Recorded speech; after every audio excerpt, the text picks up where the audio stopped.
संविधान केवल सत्ता को जन्म नहीं देता, बल्कि सत्ता पर नियंत्रण की व्यवस्था भी करता है। ये बात डॉक्टर भीमराव अंबेडकर ने कही थी। 12 जनवरी 2024, स्थान दिल्ली, भारत का सर्वोच्च न्यायालय। एक याचिका अदालत के सामने आती है। डॉक्टर जया ठाकुर एवं अन्य बनाम भारत संघ एवं भारतीय निर्वाचन आयोग, डायरी नंबर 146/2024। बाद में यही मामला रेट याचिका बन गया, सिविल कोड बन गया।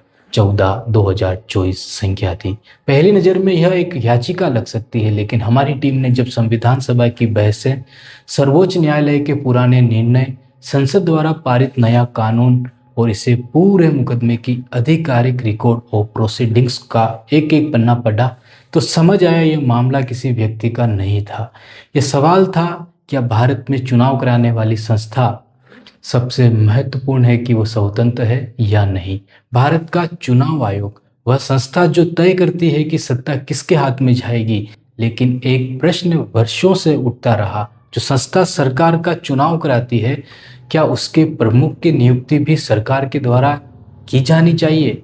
मतलब अकेले सरकार कर सकती है? यही इस मुकदमे का मूल प्रश्न बन गया। लेकिन इस कहानी की शुरुआत 2024 से नहीं होती है। इसकी शुरुआत होती है 2 मार्च 2023 से, जब संविधान पीठ ने ऐतिहासिक फैसला सुनाया। उस फैसले में सर्वोच्च न्यायालय ने कहा, जब तक संसद कोई कानून नहीं बना देती, तब तक मुख्य चुनाव आयुक्त और चुनाव आयुक्तों की नियुक्ति 3 सदस्यीय समिति करेगी। उसमें प्रधानमंत्री, लोकसभा में विपक्ष के नेता और भारत के मुख्य न्यायाधीश होंगे। अदालत का उद्देश्य साफ था, नियुक्ति प्रक्रिया में संतुलन बनाए रखना, ताकि किसी एक संस्था का पूर्ण नियंत्रण न हो। लेकिन कुछ ही महीनों बाद संसद ने नया कानून बनाया, the chief election commissioner and author election commissioner appointment condition of service and term of office act 2023। यहीं से विवाद शुरू हुआ। नए कानून में चयन समिति बदल गई। अब समिति में थे प्रधानमंत्री, लोकसभा में विपक्ष के नेता और भारत के मुख्य न्यायाधीश की जगह प्रधानमंत्री द्वारा नामित एक केंद्रीय मंत्री। यही याचिकाकर्ताओं ने सबसे बड़ा प्रश्न उठाया, अगर समिति के 3 में से 2 सदस्य सरकार के ही हो, तो क्या नियुक्ति वास्तव में स्वतंत्र कही जा सकती है? हमारी टीम ने जब इस मुकदमे की मूल याचिका पढ़ी, तो पाया कि याचिकाकर्ताओं ने सीधे संविधान के कई महत्वपूर्ण अनुच्छेदों का हवाला दिया है। सबसे पहले अनुच्छेद 324। यही अनुच्छेद चुनाव आयोग की संवैधानिक नींव है। इसमें चुनावों के डायरेक्शन एंड कंट्रोल की जिम्मेदारी चुनाव आयोगों को दी गई है। याचिकाकर्ताओं का तर्क था, अगर नियुक्ति प्रक्रिया ही सरकार के प्रभाव में होगी, तो अनुच्छेद 324 की आत्मा कमजोर पड़ सकती है। इसके साथ अनुच्छेद 14 का भी उल्लेख किया गया, क्योंकि संविधान समानता नहीं बल्कि निष्पक्ष प्रशासन की भी अपेक्षा करता है। फिर बात आई संवैधानिक नैतिकता पर, मतलब मॉरलिटी की।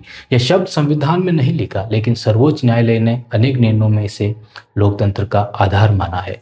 याचिकाकर्ताओं का कहना था, संविधान केवल नियमों का दस्तावेज नहीं है, बल्कि संस्थाओं की स्वतंत्रता की भी रक्षा करता है।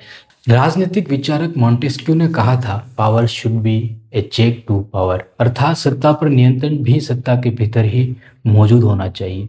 याचिकाकर्ताओं का तर्क इसी सिद्धांत के आसपास घूमता था।